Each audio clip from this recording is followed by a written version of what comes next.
ನಿನ್ನ ಹತ್ರ ಏನು ಹೇಳಬೇಕು. ಹೇಳು. ನಿನ್ನ ಹತ್ರ ಏನು ಹೇಳ್ಕೋಬೇಕು ಅಂದ್ಕೊಂಡಿದ್ದೆ ಅಂದರೆ ಅದು ಅದು ನಾನು ಅವತ್ತೇ ಹೇಳ್ಕೋಬೇಕು ಅಂತಿದ್ದೆ, ಆದರೆ ನನಗೆ ಧೈರ್ಯ ಬರಲಿಲ್ಲ. ಆದರೆ ಇವತ್ತು ಟೈಮ್ ಬಂದಿದೆ ಅಂತ ಅನಿಸ್ತಾ ಇದೆ.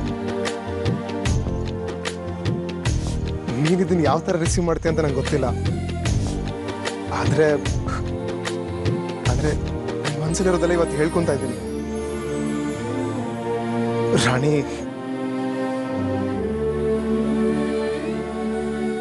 I love you.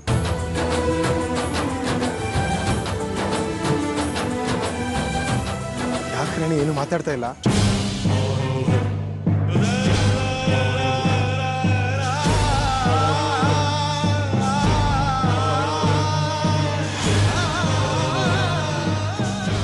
ರಾಣಿ ಅನ್ನೋದ್ಲು.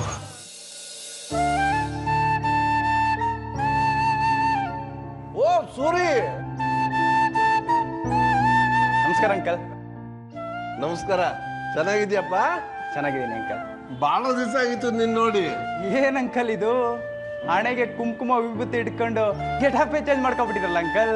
ಓ, ನೀನ್ ಇದನ್ನ ನೋಡಿ ಇದ್ರ ಬದಲಾವಣೆ ಆಗಿದೆ ಅಂತ ತಿಳ್ಕೊಂಡಿದ್ಯಾ? ಆಗ್ಬೇಕಲ್ಲಪ್ಪ, ಕಾಲಕ್ಕೆ ತಕ್ಕಾಗೆ ವಯಸ್ಸಿಗೆ ತಕ್ಕಾಗಿ ಬದಲಾವಣೆ ಆಗ್ಲೇಬೇಕು. ನೋಡು, ಇದು ಸೂರ್ಯನ ದಿಕ್ಕು. ಈ ಕಡೆ ತಿರ್ಕೊಂಡು ಪ್ರಸಾದ ತಗೊಂಡ್ರೆ ಎಲ್ಲ ಚೆನ್ನಾಗೇ ಇರುತ್ತೆ. ವಾಸ್ತು ಪ್ರಕಾರ ಎಲ್ಲ ಒಳ್ಳೇದಾಗುತ್ತೆ. ವಾಣಿ ಅಂಕಲ್, ಅವ್ರ ಮನೇಲಿಲ್ಲ. ಮನೇಲಿಲ್ವಾ? ಎಲ್ಲೋಗಿದ್ದಾಳೆ? ರಾಣಿನೂ ಸತ್ಯನು ಇಬ್ರು ಜೊತೆಗೆ ಹೊರಗಡೆ ಹೋಗಿದ್ದಾರೆ ಅಂಕಲ್. ಏನು, ರಾಣಿ ಸತ್ಯ ಜೊತೆಲಿ ಹೋಗಿದಾರ? ಹೌದು ಅಂಕಲ್.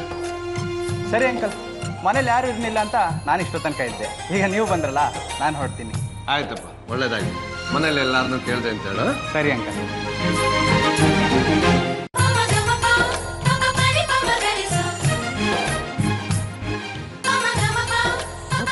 ಜೊತೆ ರಾಣಿ ಹೊರಗಡೆ ಹೋಗಿದ್ದಾಳೆ, ಯಾಕಿರ್ಬೋದು?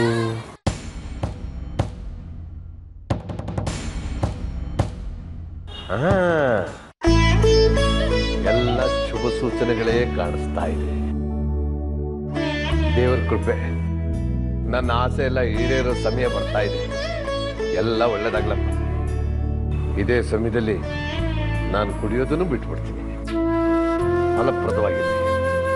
ಅದಕ್ಕೆ ಒಂದು ಫಲವನ್ನ ಸೇವನೆಯಾಗಿ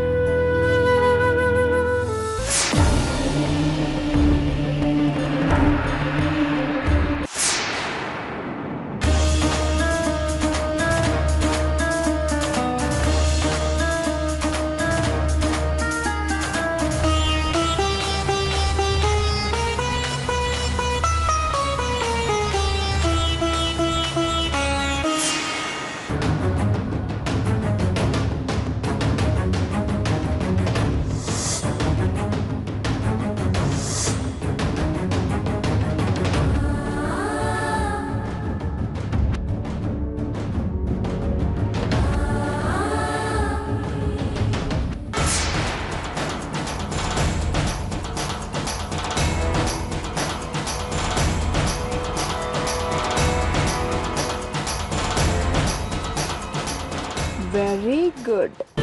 ಹೇಳಿದ ತಕ್ಷಣ ಹುಡ್ಕೊಂಡೇ ಬಂದ್ಬಿಟ್ಟಿದ್ಯಾ? ನೀನು ಬಂದೇ ಬರ್ತೀಯ ಅಂತ ನಂಗೆ ಗೊತ್ತಿತ್ತು. ನೀನು ಬರಲಿ ಅಂತಾನೆ ನಾನು ಆ ಥರ ಹೇಳಿದ್ದು.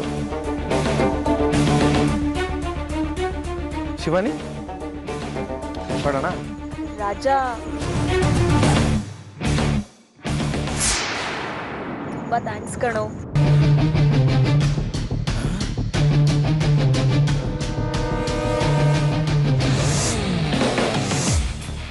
ಶಿವಾನಿ, ಏನ್ ಮಾಡ್ತಿದ್ಯಾ?